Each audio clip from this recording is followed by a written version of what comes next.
Marina, there's no new participants entering. Wonderful. Thank you, Angelique. Good morning, attendees. Welcome and thank you for attending this event. We say thank you to Angelique for all the arrangements and work she do behind the scenes. First, we will have Adele van Brakel from SoluGrowth. SoluGrowth was established in April 2018 as a management buyout from Deloitte, a Big Four audit firm, due to the audit restrictions imposed by the introductions of mandatory audit firm rotation in South Africa. As part of the sale, the entire ICT business that existed, including the client, staff, related systems, and intellectual property, were acquired by SoluGrowth. The current ICT team with SoluGrowth comes with over 20 years' experience of partnering and successfully delivering in the ICT environment, specifically in the education and training sector. As you all know, for example, 17 out of the 21 CETAs over the past 23 years have been assisted and consulted by them. They have provided platforms for MIS and ERP systems. It's customized, developed modules for various solutions, including for STPs. SoluGrowth specializes in ensuring the reporting specifics as per the legislative requirements are met, which distinguishes their services from that of any other service providers. Thereafter, we will have Rustim from Rustim Ariefdien Consultants, who you all know by now. He will be speaking about doing learnerships with the disabled. If you have any questions, please add them to the chat box. I will manage it from there. We will also place the link to the CPD. We will share that after the presentations has been done. The sessions has been recorded and will be shared on the YouTube during the week, the YouTube channel. I think also if there's more questions for Adele, because Adele's got 30 minutes that she's going to speak, and then Rustim's got the rest of the hour. We will look at if there's any more questions. If there is time left, we will do it after Rustim's presentation. And if there is more, then we can just or send an email afterwards with the question and answers. So thank you, everybody. And Adele, over to you. Good morning, everyone. My name is Adele. Pleased to meet you all. Just for the demos that I'm going to do, I'm just going to stop my video. So at least then you know what I look like. Thank you very much, everyone, for the opportunity. I am just going to start sharing my screen, and I would just like you to please acknowledge whether you are able to see my screen and whether I am also audible. Yes, you are, Adele. Thank you. Thank you so much. SoluGrowth. Thank you for the introduction, Marina. Highly appreciate it. So we are your solution and your growth partner. Our skills development solution, which is also then called in abbreviation LMS, Learner Management System, is the real deal. It is not an Excel spreadsheet. This is a system that is accessible anywhere from the world. If you are sitting in Bangkok or you are sitting in Mossel Bay, if you've got connectivity to the internet, and you are then able to access our learner management system. It is cloud-based and it's also hosted in the cloud. The data that you are capturing is real-time data.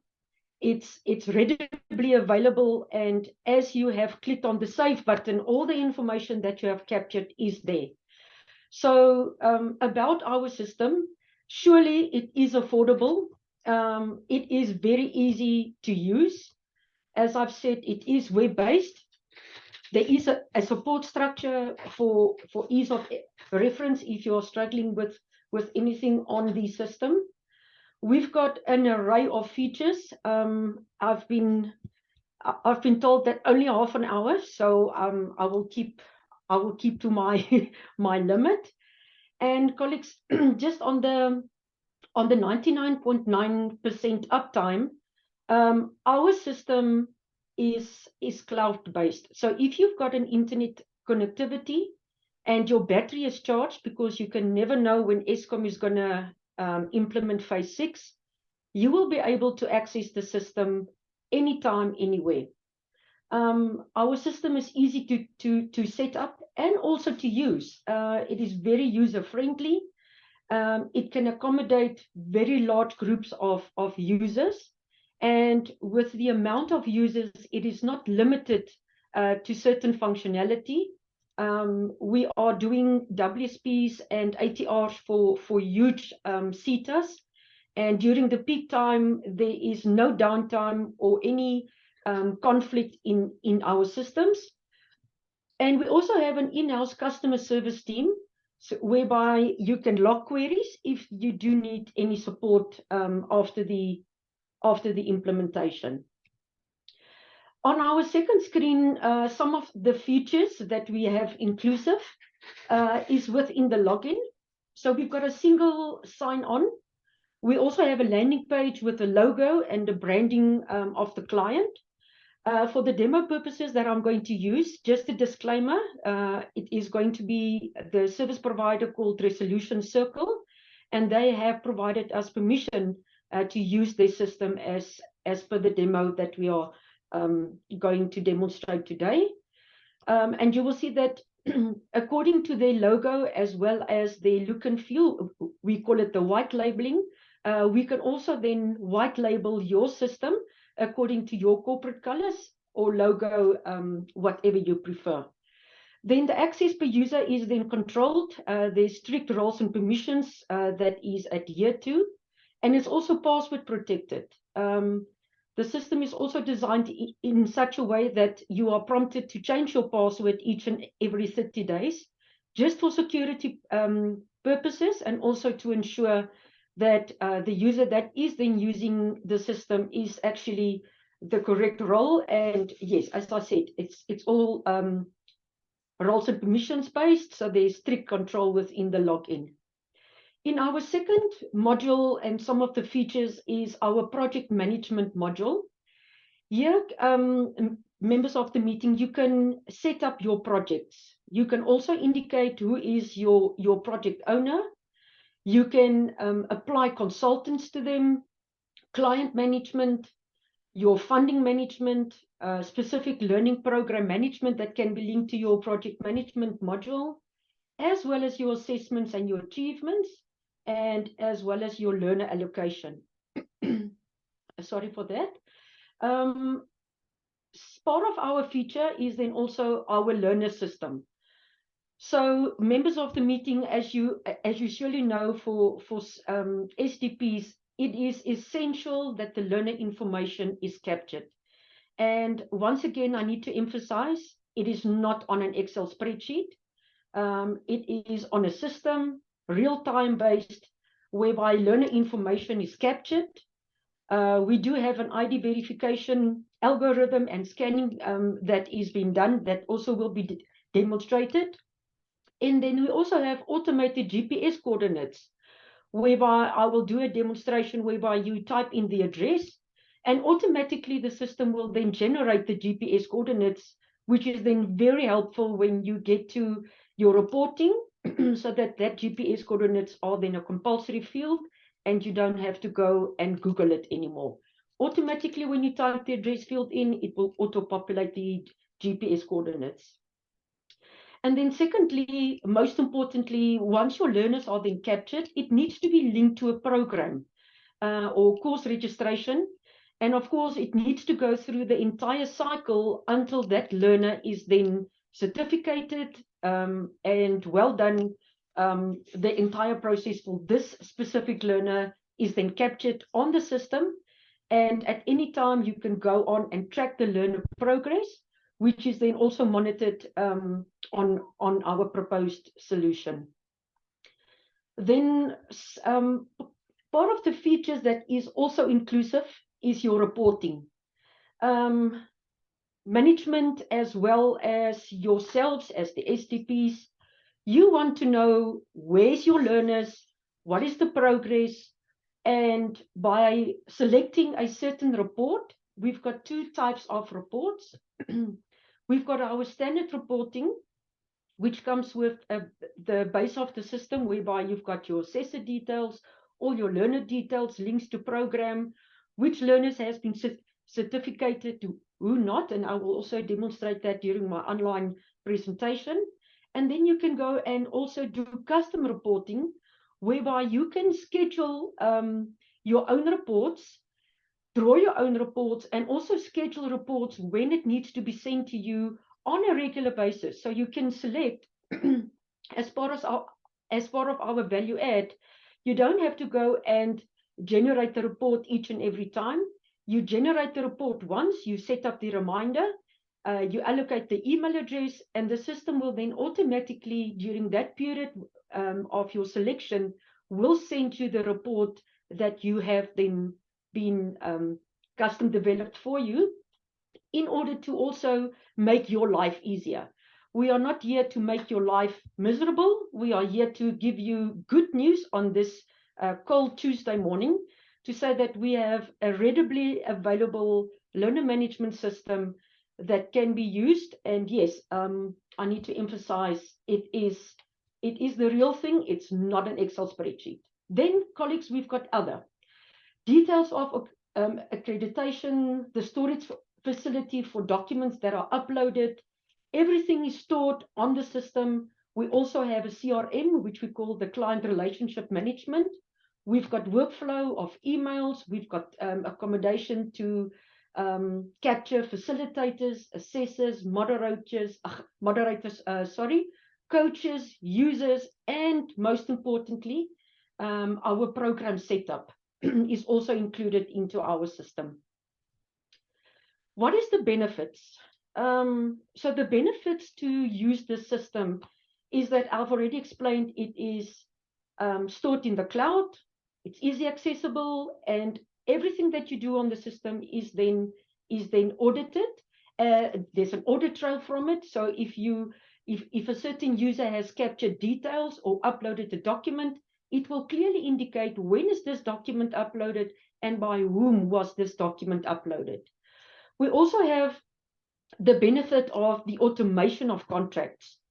Papaya compliance. We've got an automation of your certificates and your attendance, as well as your statements of results that are generated from the system. This is, of course, saving a lot of time, and your resources are not so intensive. So we want to completely go away with the paper trails. So everything is then captured on the system, and you will see that the system is very user-friendly and can accommodate all the required fields that are then needed in your reporting structure. On point number six, it is very sufficient in administrating tasks, upon registration, tracking where the learner are. As I said, there's reporting, there's completion of the learner, and it's also reducing manual labor cost and associated cost. Better quality data, I cannot emphasize. The system is built in such a way that there is compulsory fields that you cannot leave open. And there's also drop-down values that can guide the user to select the correct information. Some of our fields are free text, and then the user is then allowed to then type in the information. But with your OFO codes, you don't want someone to go and type in incorrect information. And therefore, we have built in drop-down values to force the user to actually use the selection of the OFO codes that are available. So definitely your quality of data is definitely secured. And then you also have then access to data and analytics instantly. There's also compliance with your regulatory benefits, your processes, your rules, and definitely your QMS compliance. And then everybody knows about the CETAs and the QCTO. It's just making that reporting to the CETAs and the QCTO so much more sufficient. Our additional functionality is optional to our customized solution, and we also offer the following that will benefit you as the STP. For number one, it is the ID verification, which is then integrated with the Department of Home Affairs.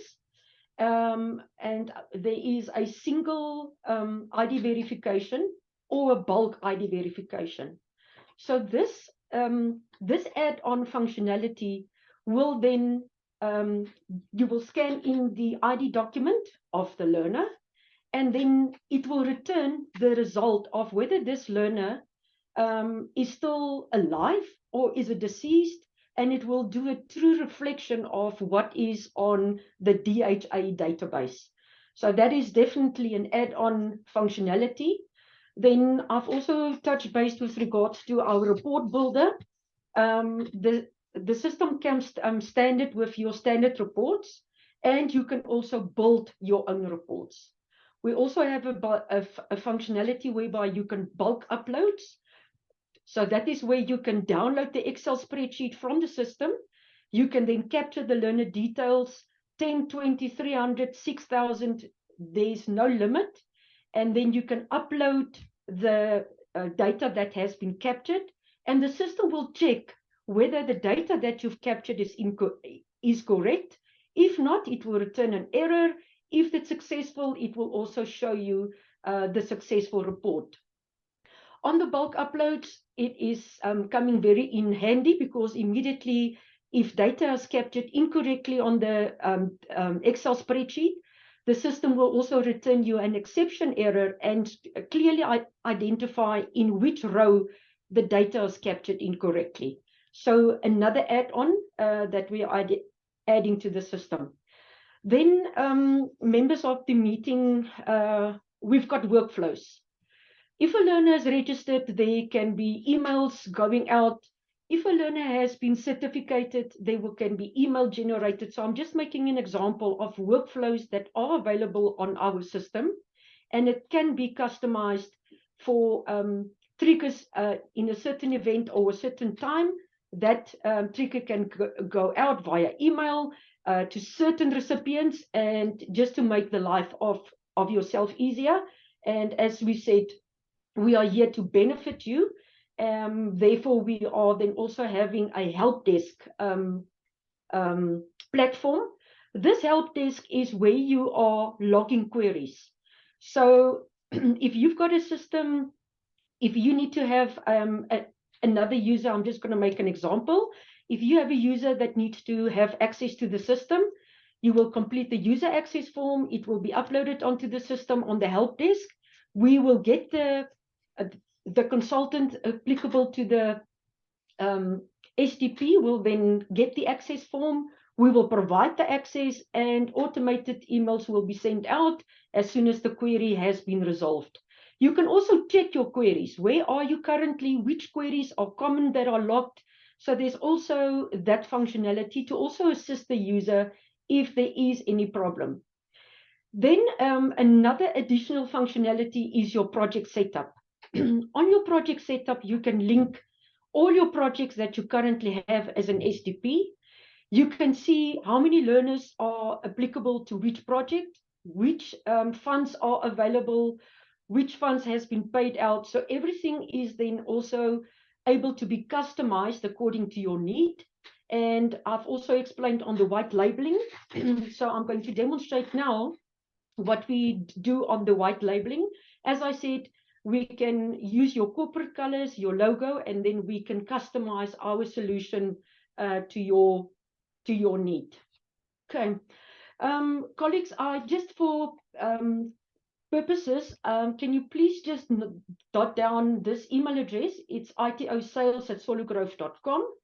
If you do have any further queries, you are more than welcome to contact us so that we can assist you further. And then we can also make sure that if you do have any questions, we can also answer that. Just to acknowledge, can you all see my screen? I've just switched over. I just want to have an acknowledgement. Yes, thank you. Okay, thank you so much. I just want to hear if I'm still here. Okay, colleagues, so I've got a unique username and password. I'm going to log on to the resolution circle, and you will see that there are white labeling required for this specific SDP. So they also have specific roles and permissions. So just for the demo purposes, I'm going to select a role, and you will see that we've got a very nice dashboard that we have. And you will also see that on the hamburger menu here, if I go and click on the breadcrumbs, you will see that we've got a lot of modules as per your requirements. So we've got a project management, which then have your facilitators, your assessors, your consultant, or your mentor. We also have your moderators, your learners, your providers, your workplace, your clients, your project owners, your project setup, which is also important when you are going to link your programs. We've got ETK approval and certification. This functionality allows you to generate the statement of results. And this is the bulk upload functionality. And we also have a project module whereby you can then set up your projects. We also have the reporting module, which I've indicated, the standard reports as well as the custom reports. Here is your help desk functionality, and here is your maintenance section, whereby you can also add new users. Okay, so just for the demo purposes, I'm just going to, on a very high level, indicate to you, if I want to add a new user, you will see that this functionality has got a wizard. So you will start with your ID details, then you will move over to your learner details, enrollment history, and program enrollment. The system is built in such a way that if you leave out any asterisks, marks, you will be notified and say that this is a compulsory field, highlighted in red, and you will not be able to carry on. So just on a very high level, I just quickly want to capture some information, and then you can use the date picker. There's no need to go and type the date in. We have accommodated the date picker. So according to the date of birth, the residential status, the gender, male or female. Okay, and who does not like Brad Pitt? Okay, so there's two ways to capture learner details. This one is the manual capturing, which I've just done, or there is the ID document upload. So let me just carry on with this one. So the system is now going to check whether this specific ID number already exists in the system. So as you can see at the bottom, it says this person does not exist. So I need to go and create this person. Okay, you will see that there's a certain field. So if I go to the next section, as I've indicated, your data is secured because it's quality data. You won't be able to continue unless these compulsory fields are then captured. And I just quickly want to go to the contact details. You will see that for cell phone number, there are certain restrictions. And as soon as I type one digit too many, the system will prompt me to say that, oh, something is wrong here. And the same with my email address. You will see that there is also a check to see whether the email address that I'm typing in is correct or not. If it's not correct, it will say that the field is invalid. Okay. If I go to the address details, and this is the functionality whereby you can monitor your address details, physical as well as postal. So I'm just going to make an example and type in an address. And immediately Google Maps picks it up. And you will see that the GPS coordinates are automatically reading from the address field. Okay. We also have the functionality whereby if the postal address is the same as the physical, there's a tick box. If it's not the same, you can go and capture the information. But let me do the tick box, and you will see that this address is now captured. I can move to the next section. So you will see that as far as I go along with this wizard, it's guiding me, and it shows me your contact details is not fully completed, and your general details. Here is your required fields that still needs to be completed. Okay. Colleagues, I'm just quickly going to go back. I just quickly want to take an existing learner, and I just want to show you, we have created this Tom Cruise. I mean, who does not like Tom Cruise? But in any case, on the registrations, you will see that I can then link this specific learner to a qualification. We've got unit standards, qualifications, skills programs, learnership, bursaries, as well as the latest QCTO qualification. Okay. Here, you can also see that there is information that is required to be captured. You will also see the audit trail of the user. By whom was this learner captured? When was this learner captured? And all the trail of this specific learner is then onto this specific page. Okay. I also just want to show you with regards to our assessments. So once the learner is then assessed, surely it will move over to the assessment. And here you can also do your assessment. And you will also see that once this assessment is then done, you need to have an assessor, a moderator in this section. Okay, I've been alerted. I've got 2 minutes. So colleagues, here is your assessments. Your assessors and your moderators are linked to the scope of this specific program, and the system will only bring up the learners, the assessors that are linked to the scope. So I'm going to quickly add a new learner, and I'm going to upload this ID document. So you will see that the ID document is going to be read.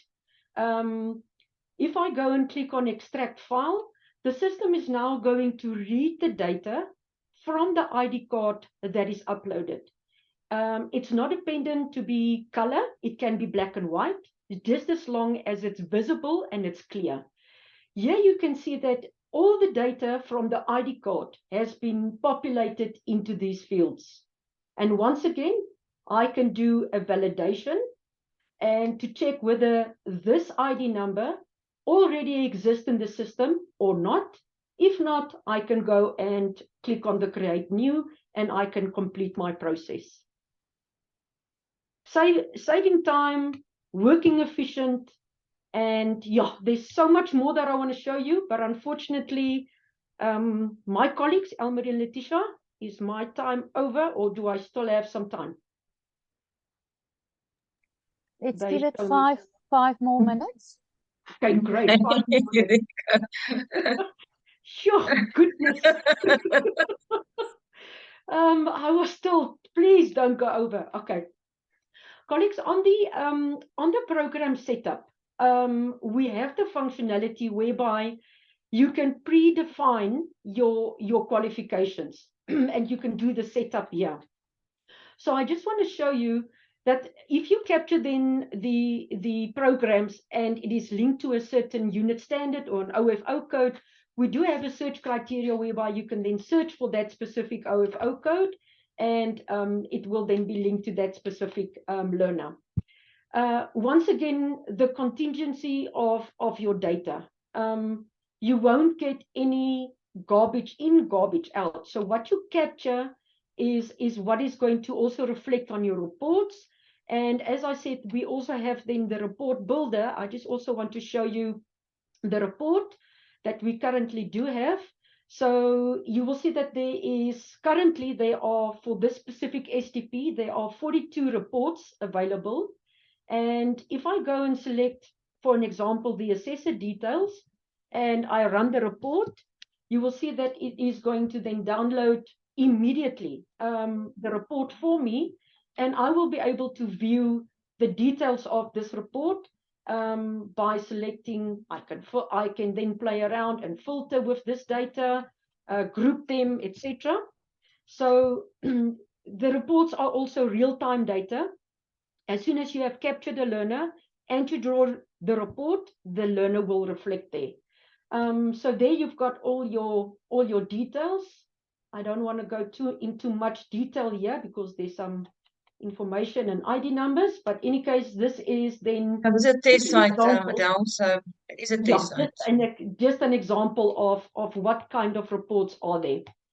Colleagues, just before I end, I just quickly want to ask again, if you do have any questions, you are more than welcome to contact us.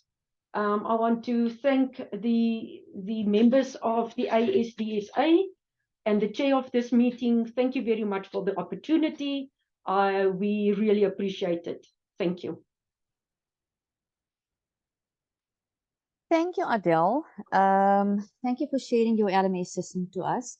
We're always looking for a proper, simple, and easy system. You know that the CETAs, they've got some complicated systems that, and we're working with a couple of CETAs all around. So thank you for that information.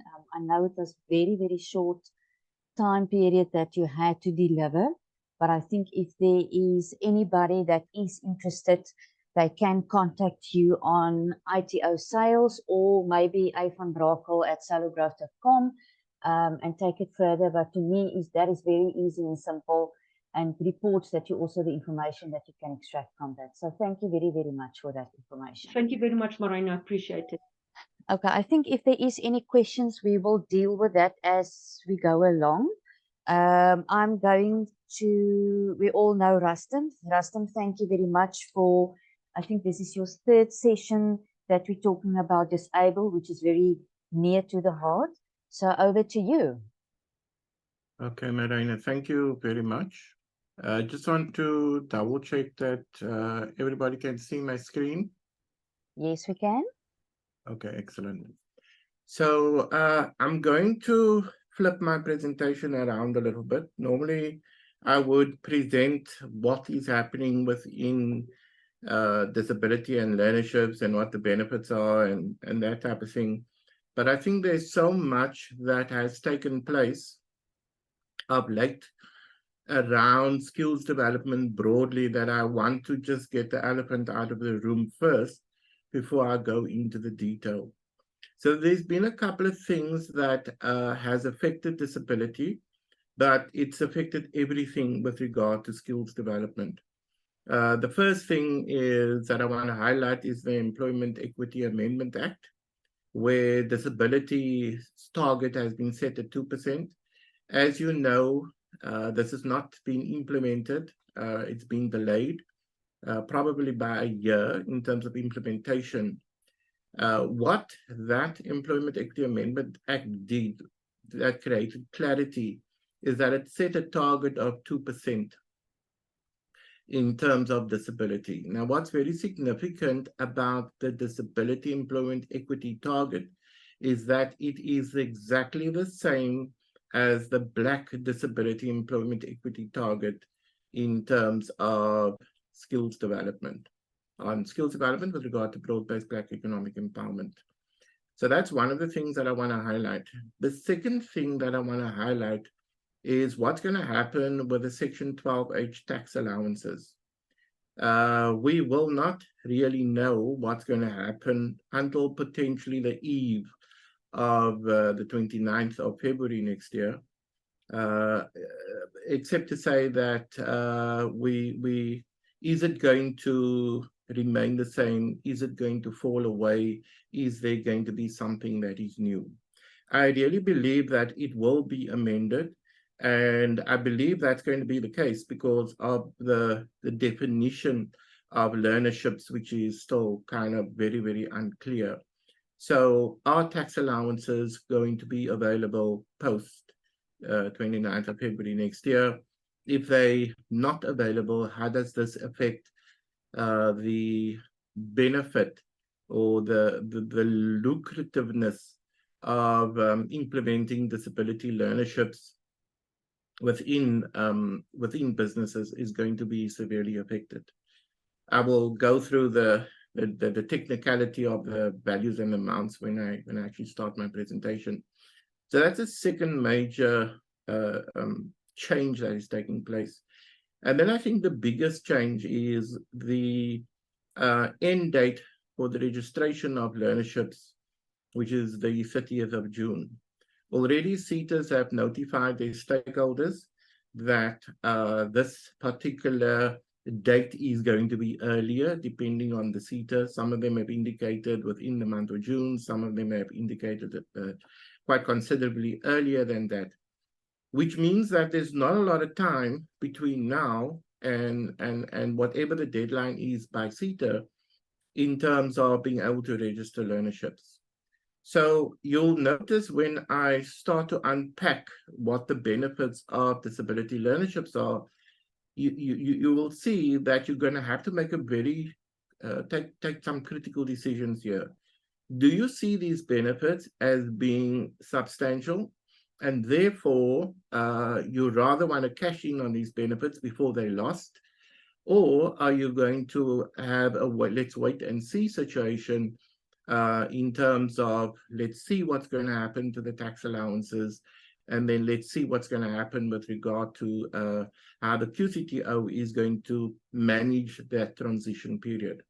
Now, one of the other disadvantages that impact disability is that currently we can register a learnership on NQF1 to NQF4. You can go higher than that, but that's predominantly where disability kind of plays, with of late an emphasis on the lower NQF levels, because it's easier to be able to source appropriately qualified disabled candidates as opposed to the higher levels with regard to NQF.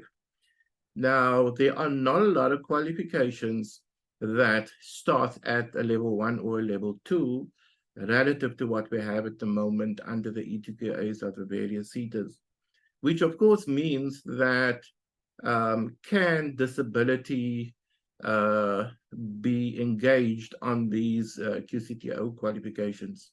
So those are that's the type of playing field that we have at present.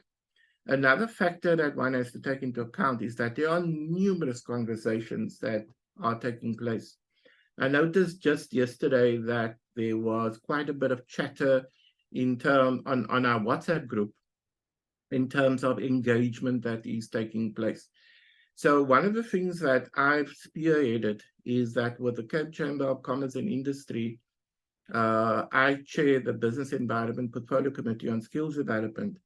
And we brought into a room the heads, the functional heads of the industry's bodies within the broader Cape Town, and some of them, of course, are national bodies.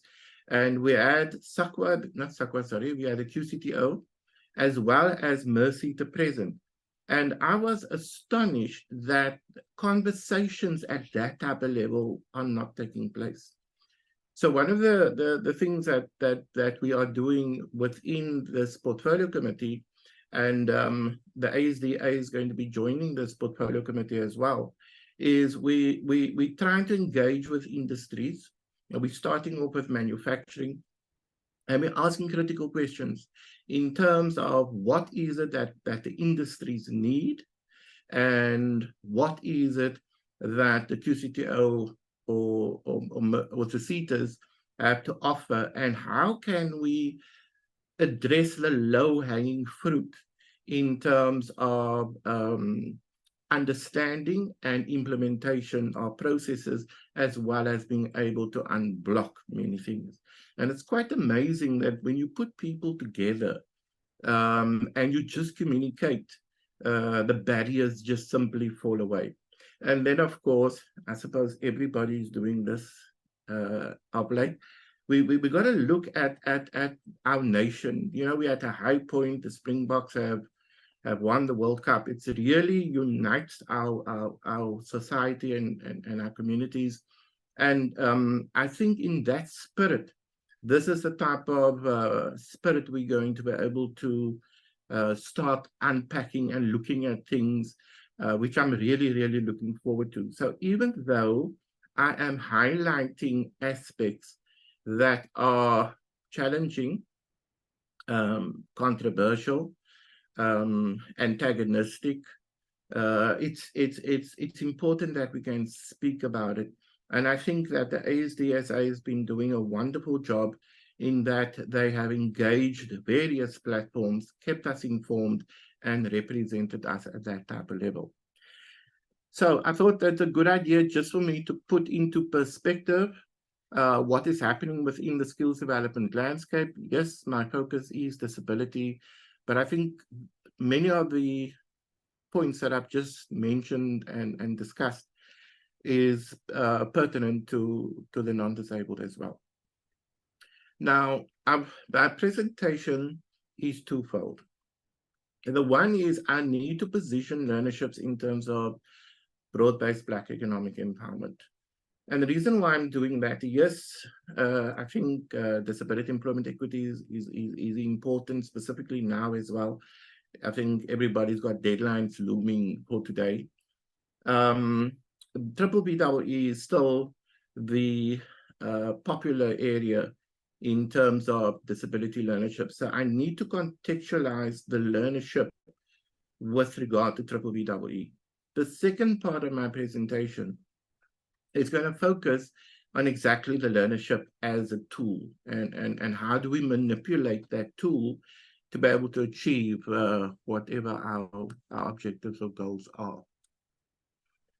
Okay, so just let's start with a little bit of background.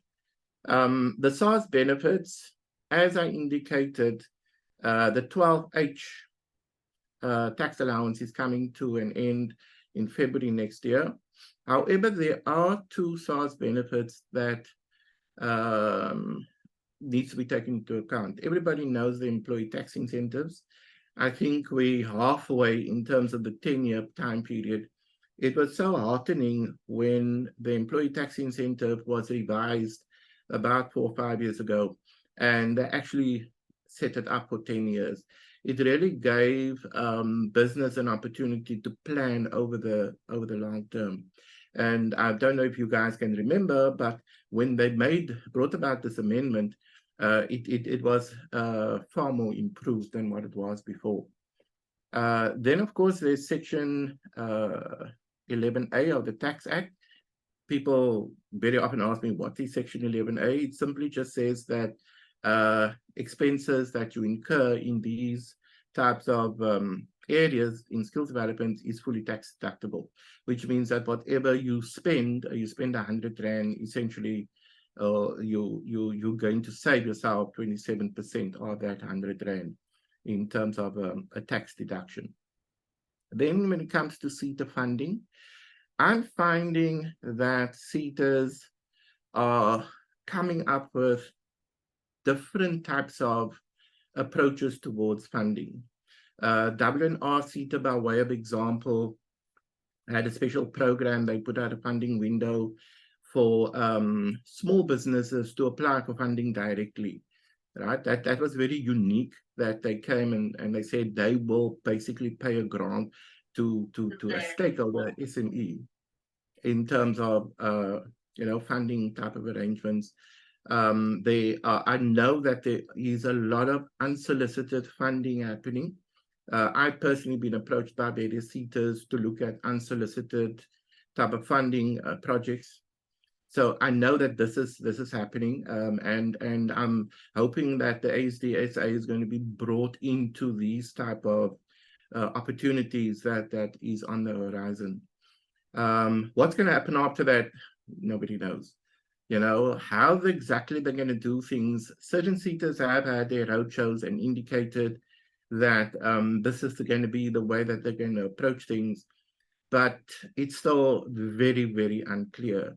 So if there are companies and organizations that have made application of late, Foodbear, for example, their windows close on the 10th of November, I think we may just get in 1 or 2 more windows up to February next year. But I fear that after that is going to be late, unless the SETAs are very proficient in terms of their allocation processes. We will not have the time to register the learners before that date of the 30th of June next year. So that's just in terms of SETA funding. Then broad-based Black economic empowerment, where is it going? I think it's not really going anywhere. If you look at what MERS SETA has done with regard to taking allocations away from stakeholders that could not demonstrate BBBEE compliance. So that's just the way our government institutions is going. Ironically, there are discussions at the moment to allocate funding to vehicles that who can benefit people that are non-compliant. It's very interesting. People don't talk about it openly, but that type of conversations is taking place. So watch that space, especially if your business or your clients are struggling with non-compliance. What are the alternative type of funding arrangements that are happening? Because at the end of the day, the implementers, even at the head and its organs, various state organs, they realize that there's a huge impasse. And for them, if they can't spend the money, then what is going to then happen? Impact of BBBEE, if you look at an element like socioeconomic development, it is definitely gaining ground. At the last report for BBBEE, 93% of companies that have submitted reports have actually spent on SED. So there's definitely impact at that type of level, and there are various other indicators on BBBEE that are relevant as well. Then just why BBBEE? I'm going to go through this relatively quickly because this doesn't affect us directly in terms of the learnership conversation, but the business imperative is to achieve the desired BBBEE level, be able to recover BBBEE spend, and I'm going to focus on that a lot when I start looking at the learnerships per se, and then of course meeting targets on disability employment equity. That's your hard sell. Your soft sell is that you're creating jobs for the expanded unemployed, disabled. You're supporting non-profit organizations and health and schools. The reason why we mention this is because they are sources of recruitment for persons with disabilities. And then, of course, if you support disabled-owned enterprises, there are advantages as well. One of the aspects of the elements is that you can get bonus points if you spend in Black designated suppliers, and of course, the disabled-owned enterprises fall within that category. Then, looking at the BBBEE scorecard, I'm just extracted the elements that are directly or indirectly associated with disability. There's your disability employment equity. Black, just infer that the word Black needs to be everywhere. In terms of the management component, on the skills development side, it's covered with skill spend. Disability spend is, of course, a double benefit. Whatever you spend in disability, you're automatically spending it in skills as well. There's bursary spend for persons with disabilities.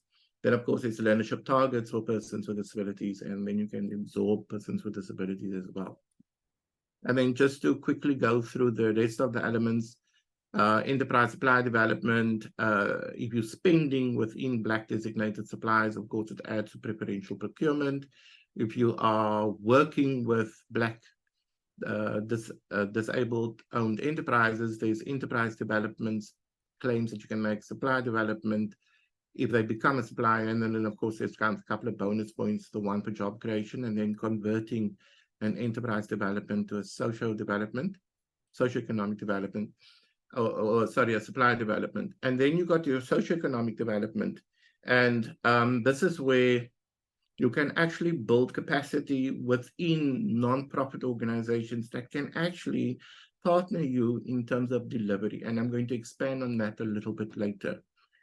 So what I've done thus far is to just give you an overview of what the BBBEE scorecard is all about relative to now talking more about the learnerships. So yeah, I'm going to go through the value of learnerships. I'm assuming that everybody knows what a learnership is. I'm not going to go through all of that. And I'm basically picking up points about learnerships that I think are valuable and what the audience today is really wanting to know about. As I said earlier, in terms of SARS benefits, you have the employee tax incentive. Now, people understand that You can get your 1,500 Rand per month if the person earns 2,000 Rand or more. There's another aspect to the employee tax incentive, and that is that it actually states that you can claim back 75% of what you pay somebody up to a maximum of 2,000 Rand. Now, why am I mentioning that? So let's say, for example, somebody's earning 1,660 Rand. That means you can claim 75% of that 1,660 Rand, which I think is about 1,350 Rand. But you're going to ask me, why am I even mentioning that when the minimum wage is 4,407 Rand? But how many people know that there are essentially three categories that one has in terms of the Minimum Wage Act? The one is your normal minimum wage, right, which is essentially your 4,407 Rand. Then you get the learnership, not the learnership, yes, the learnership rate. You actually have three. You have your learnership rate. Your learnership rate is dependent on the number of credits. Now, in certain circumstances, that drops all the way down to 1,160 Rand if the qualification is 120 credits. Exactly. And then the person hasn't been on previous learnerships. That is basically where you can pay a stipend of 1,660 Rand. Now, that in itself is a debate. How can you pay somebody 1,660 Rand? But it is possible. So one of the things that we do in disability, because we want to be able to provide clients with the best value proposition as is possible, we sometimes say, well, the 1,660 Rand is low. But keeping in mind that a person who has graduated from school, let's say out of matric or out of a school of skills where they get a level 4, adult education training level 4 type of qualification, they are able to fall into, say, commercial cleaning at an NQF 1. But when they graduate from school with a disability grant, a social pension disability grant, which is about 2,000 Rand. So if you take that 2,000 Rand plus the 1,160 Rand, they're very much earning within a typical stipend type of scenario. So that is what we have in terms of employee tax incentive. And then, of course, as I've just expanded now, how the stipend will have an impact on the employee tax incentive.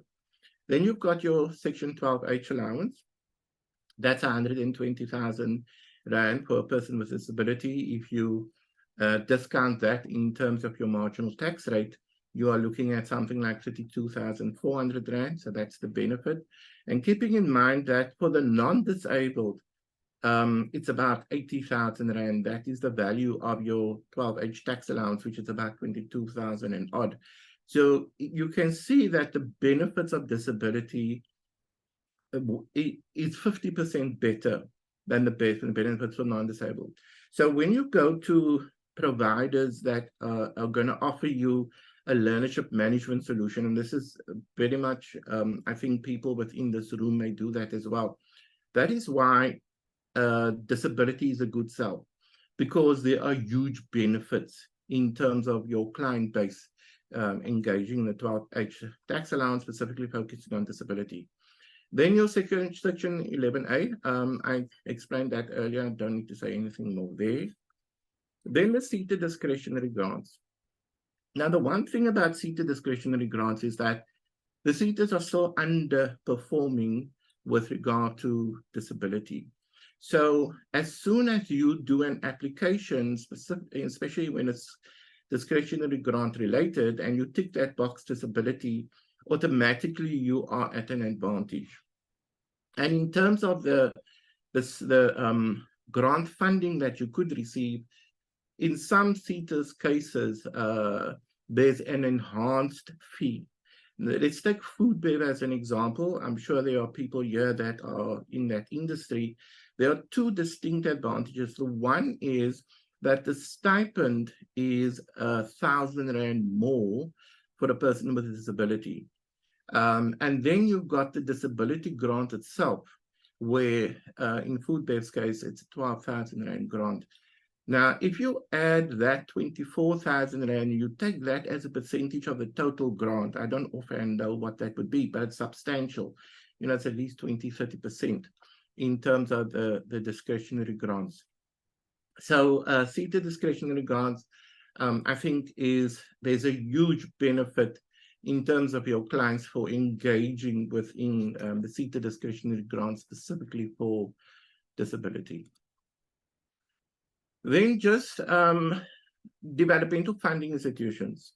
Now, in the past, when you heard names like Jobs Fund, the Expanded Public Works Program, the Unemployment Insurance Fund, Labor Activation Program, the National Skills Fund, when you heard about that, you kind of heard, it's almost anonymous that it's a corrupt fund, there's a lot of issues around those particular funds, etc., etc.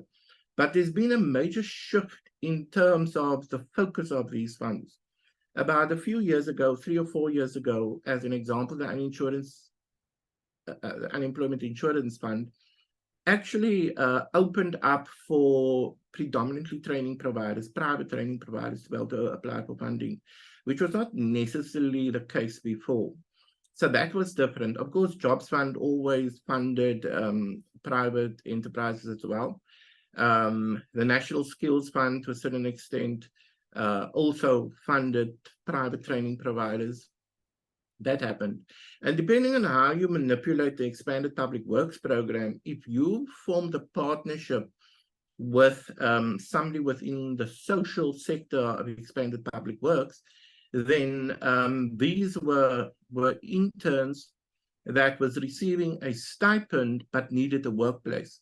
So you could easily take on those interns that have a stipend, and you could then actually place them in a learnership within your environment, and then that's a double whammy in terms of the benefits that you could potentially earn.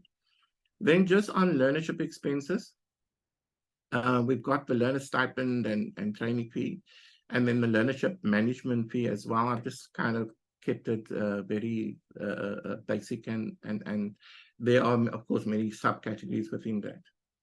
But let me start talking about doing learnerships to recover your net profit after tax spend. If I were to say to you the following, that if a company spends R1 million on socioeconomic development, can they recover that R1 million in any way? Now, let me explain to you what the transaction is. Company A pays NPO Y. They pay them 100 million, R1 million in terms of a grant, a socioeconomic development grant, and the non-profit organization sends them in return a letter acknowledging the grant for socioeconomic development purposes. It ends there, right? It's exchange of money, and the enterprise is able to claim its 5 points.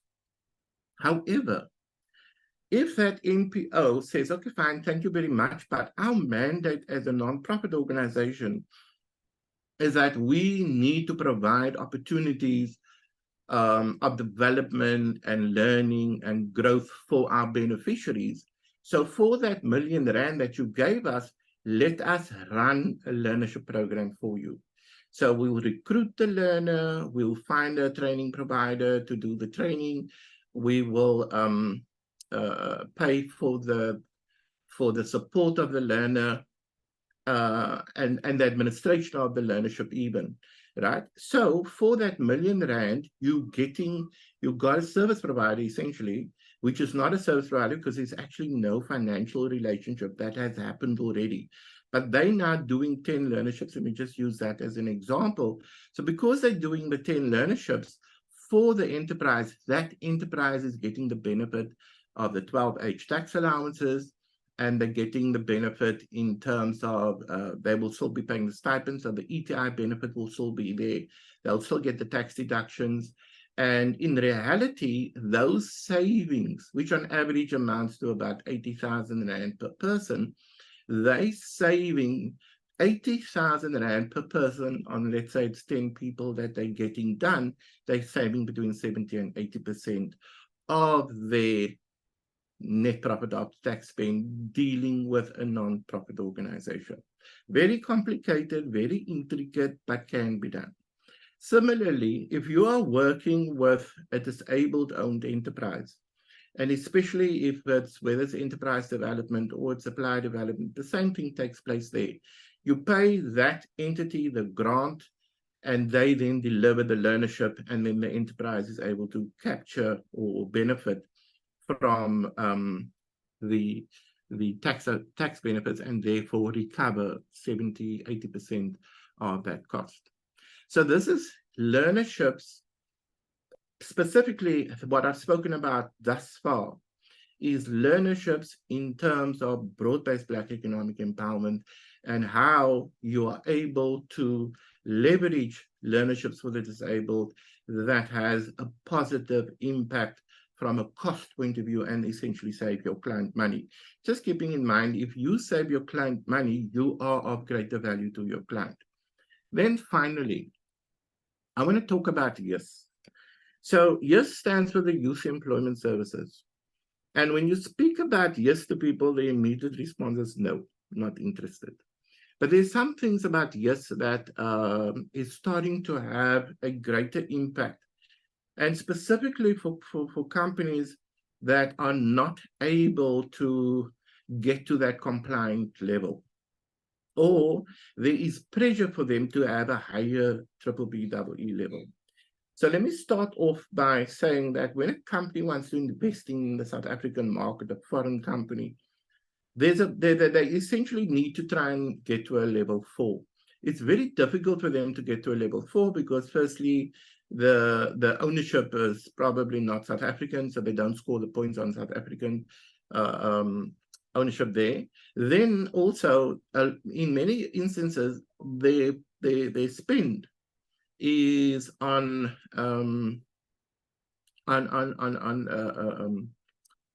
imports, right? So that the procurement spend also doesn't count.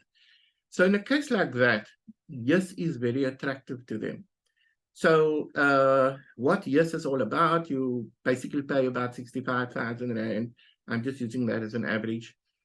For a YES beneficiary, you're supposed to implement YES for so many learners. There are a couple of other requirements as well. So I'm simplifying it. So for 65,000 Rand per beneficiary, per employee for that period of time, you have the benefit of being able to jump 1 level or 2 levels in terms of BBBEE. So if you find yourself as an enterprise, you find yourself as non-compliant and you buy into YES within a year, you are able to jump from whatever level you are to 1 to 2 levels going further. So when you go through the YES documentation, it says very, very specifically that you cannot implement learnerships in terms of accessing the benefits for YES. That is technically true. So what that means is you can't, for example, take a learner on YES and then, or take a beneficiary on YES, and then you place them on the learnership, and then you're claiming that learnership spend in terms of your BBBEE spend. That's not allowed. However, if you take the learner, the beneficiary, and you put them on the learnership, and you now can then get the benefits from the tax to reduce the cost of the learnership. So let me give you an example. 65,000 Rand is what it cost you. You're now going to maybe get 80,000 Rand in terms of all the benefits. If you look at that number, your benefits out of tax kind of covers your cost of the learnership. Right. So this is something that not a lot of companies have seen, but I think people are starting to realize more and more what those type of benefits are. So I'm come to the end of my formal presentation, but let me just highlight in summary where I'm coming from. Firstly, I've given you a summary of what's happening within this in the landscape of learnerships. I've spoken about employment equity amendment. I've spoken about what's happening at the QCTO and the transition and the fact that there are technically no more learnerships that can be registered on the 24th in terms of June 30th, 2024. And we spoke about the tax allowances that come to an end in February. So we've highlighted those three things. Then what I've done is I've given you an overview of learnerships and BBBEE and how learnerships can have an impact within an enterprise in terms of spend, getting the special categories of the disability points that you can earn there, as well as being able to recover the costs on skills development, but also recover the costs on your net profit after tax spend. Keeping in mind, maybe I didn't mention this earlier, but your net profit after tax spend has got to do with your enterprise development, your supply development, and your socioeconomic development. And then I've also come back and started looking at YES and how learnerships broadly, but of course I'm focusing on disability, can basically bring your cost down. Now, the reason why your cost is lower when it comes to any intervention, or the benefits is higher in terms of learnerships, is because just the benefits, whether you're getting CETA grants, you get more money, or whether you're trying to save on your tax, you basically save more. And that is why the benefits to an enterprise engaging in disability is way outweighs working with a non-disabled. Let me, however, also just touch on one last thing here. And that is, you're going to say, okay, I like this. We've tried working on it and we've had challenges around disability. Where do you find them?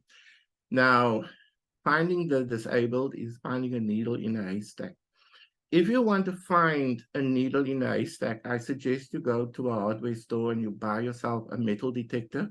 And then you basically use the metal detector on the haystack and you'll find the needle. That's one way of doing it. Another way of doing it is to partner with the disability institutions, to go to them and ask them for assistance, because one of the biggest challenges that the industry is finding is fake disabilities. There are now service providers that can provide a person with a proof of disability that you cannot check whether this is authentic or not. So there are various databases that you can go to. You can run the ID number through the database, and the database will basically say to you that this is the doctor, and the doctor is practicing or not practicing, and you can get a better idea of whether it is real or not. So that's one way of being able to do it. It's very similar to when you have a learner and you check the CETA systems, whether you're registering a learner or you're enrolling a learner, to check whether the learner is going to be accepted there.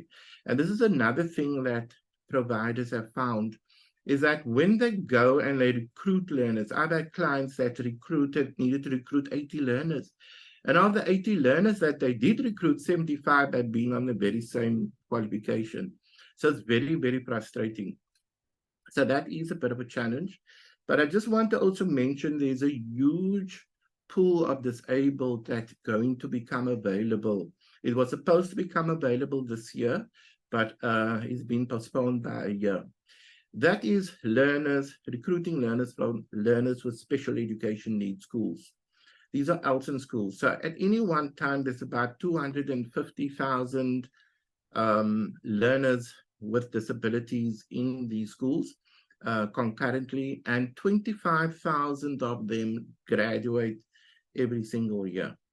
This is in the whole South Africa. That 25,000 graduates is made up of 40% comes out of, so that's 10,000, comes out of severely intellectually disabled schools. So we call them SID schools. They're of course not appropriate because they can't read and write. Then you get 20% of them that comes from the academic schools, and everybody chases those learners. The school that I come from, because I come from a special school for the disabled, as I am a person with a disability, I had an interaction with them recently, and there are 28 matriculants graduating this year. All 28 are spoken for. Okay, so you can't find matriculants, school leavers. Is very difficult to find. But then there's another 40%, which is about 10,000 people, learners that are graduating. They're graduating from what we call the School of Skills. And those learners were supposed to graduate with a grade 9 equivalent this year. They announced that about 2 weeks ago that that's not possible. They're not able to graduate learners at that level for now. Now, if you want to be able to bring these learners into a learnership, as long as the learner can pass your pre-assessment, you are able to enroll the learner. As of next year, when you recruit the disabled, and let's assume all other things are equal and that the QCTL's got the qualifications, that an NQF1 learner can go onto a disability qualification, I'm assuming that that's the case. There's going to be another pool of 10,000 people that you can keep in mind if you are looking to recruitment. Anyway, as they say, good Afrikaans saying, "Vlek my stories uit." Okay, and that's a Cape Colored saying it to you, so it doesn't come out very pure. Thanks, Rustim. Rustim, I've got a question for you, 2 questions actually. Yes. This availability of these learners, how can we tap in that? That's the first question. Then the second one, for example, like, the School of Skills, I know that I enroll some of these learners on apprenticeships, which is now obviously from next year onwards not there anymore. So where do we, I think the question is, where do we get hold of these learners? Is it through you? Is it through the institutions? Yeah. Okay, so like I said, a needle in a haystack, but there are a couple of organizations, there are a couple of non-profit organizations that you could go to. One of the popular ones is JobAbled. I'm sure you guys would have heard of JobJack. JobJack is the second largest work entry database in South Africa. They're only surpassed by Harambee, but they're bigger than the Department of Employment and Labor. They've got a disability division called JobAbled, which is a non-profit. So they are a possibility. They actually offer it as a service. Then you can go to any disability organization. Right, most of them have got some kind of recruitment function, and if you want to go and work a little bit harder at this, you can go directly to the schools, and you can form a relationship with your school in your area, and say to them you're interested in their graduates. So what a lot of suppliers have done. I'm talking about learnership management companies that do this. They have got relationships with all the schools.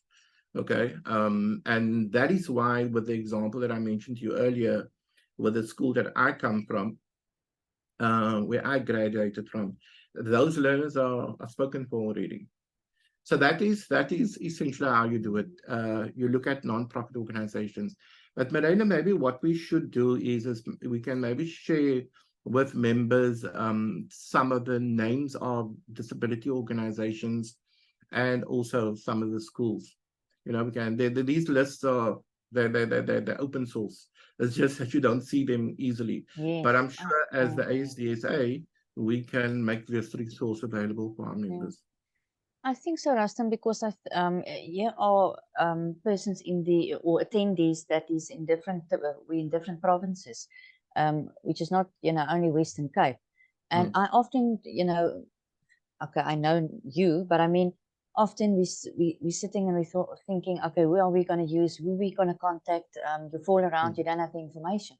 And time sometimes is also critical. So it would be good if there is a list available, or some list that we can use for that case. Yeah. We've got still time left. I don't know if anybody knows JobJack and JobAbled. If you want to share a little bit more information on that.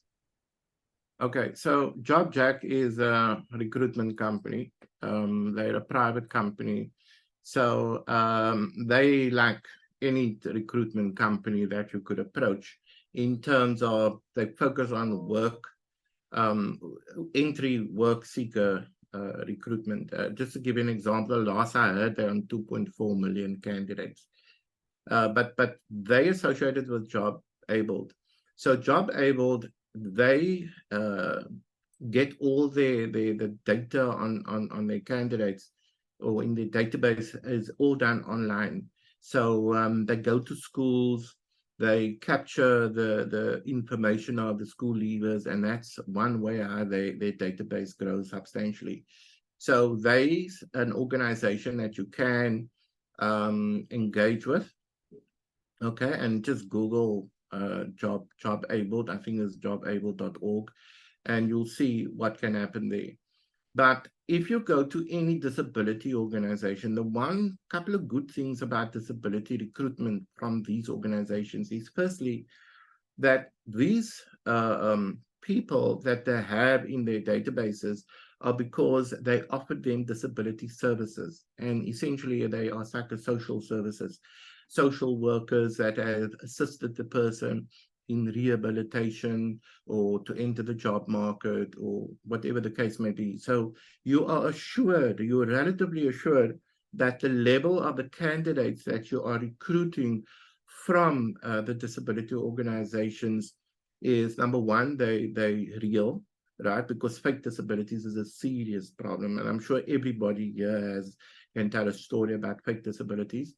So, and then the other side of that relationship as well is that these disabilities, the disability organizations can support you in terms of your recruitment process, right? Your reasonable accommodation that you need to place when you are recruiting them. And even more so, supporting that learner in their learnership, that helps a lot. Because very often, take something like transport. Transport is a serious issue when it comes to disability. But if you've got a big group, let's say you've got a group of 10 learners that you're bringing into a particular company, what we do in sizes like that is we offer a transport service.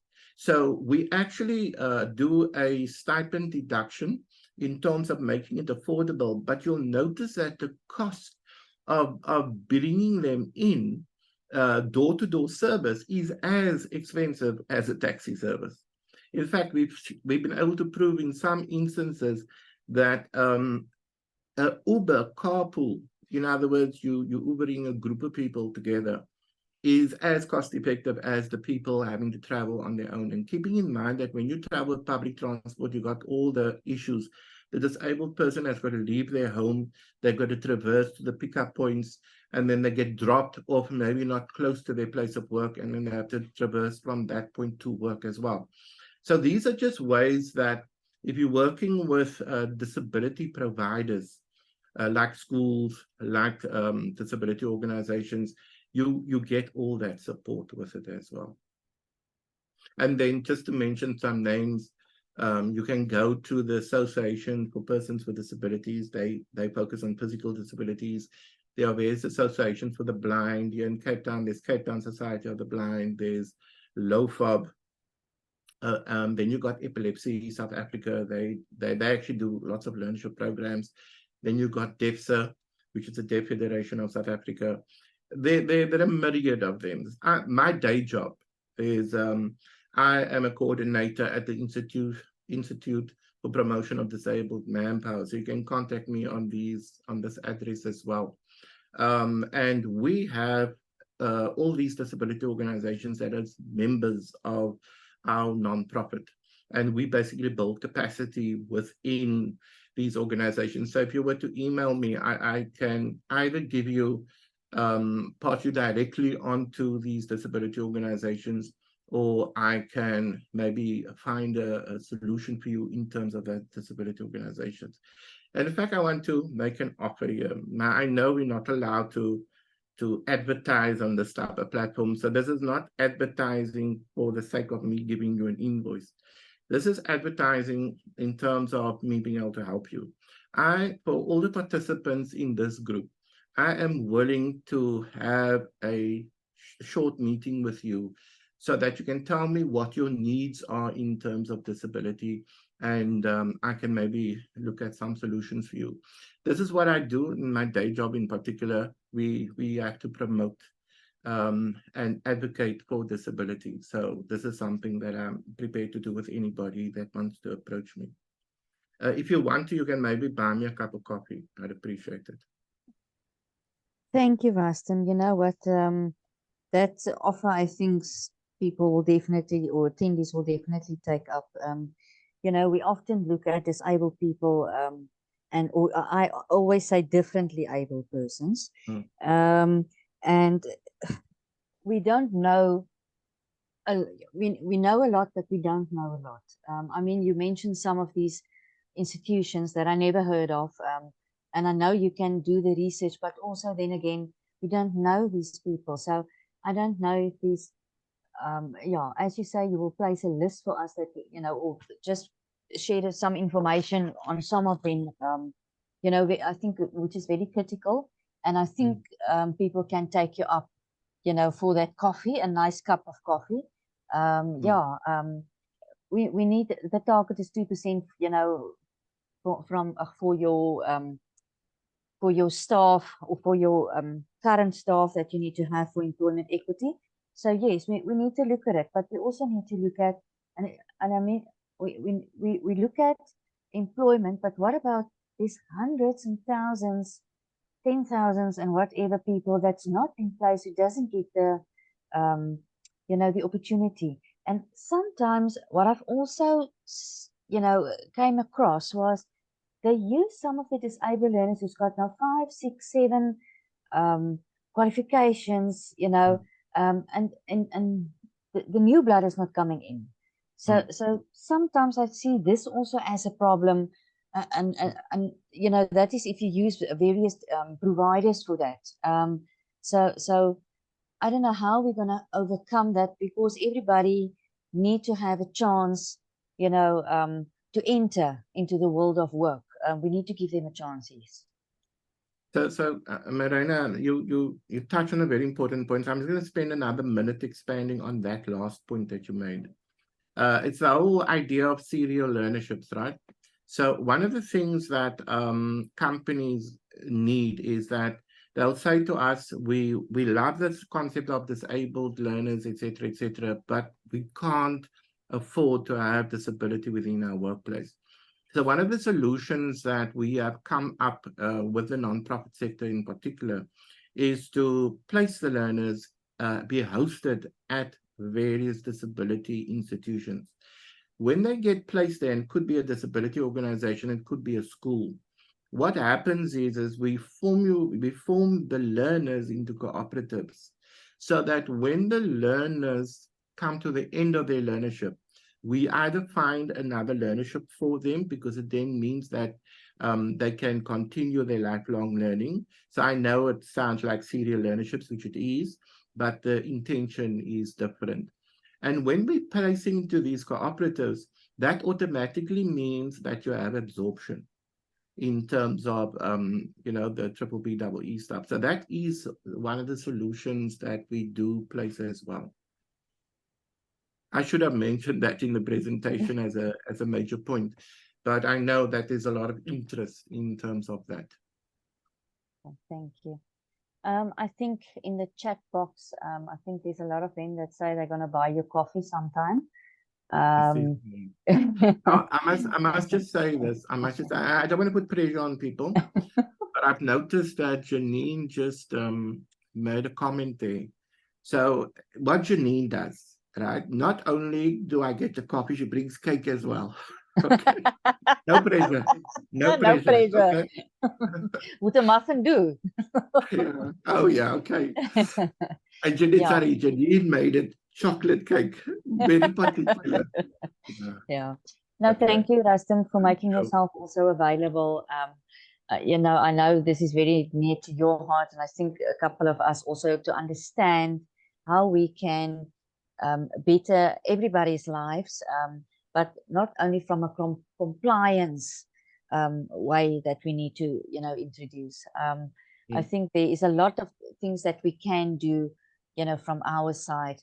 And I always say to companies, if we're talking about disabled, is that a person is not always in a wheelchair. There's different ways or different, well, not ways, different, how do you call it? Disabled, you know, if you look at the definition. And if you say disabled, most of the companies is, oh no, but I can't afford somebody sitting in a wheelchair.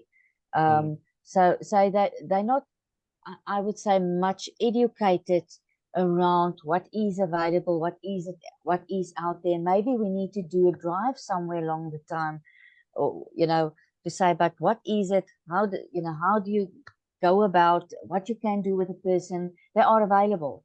And maybe this is something that we can do somewhere along the line. Good, thank you. All right, if the floor is open, if somebody wants to, we've got 3 minutes left. If somebody wants to ask a question, but most of them is also a thank you very much, and they will buy you coffee. I haven't seen the cake as much as yet. The CPD point of the CPD link was placed in the chat box, so remember it's only available for another 2 minutes, then it's gone. Yeah, and thank you very much, Adele, and thank you very much, Rustim, for your information. We always look at these systems, and we require an easy, simple system, LMS system, to work with. And if I'm not mistaken, I think part of the accreditation is that you need to have a system in place.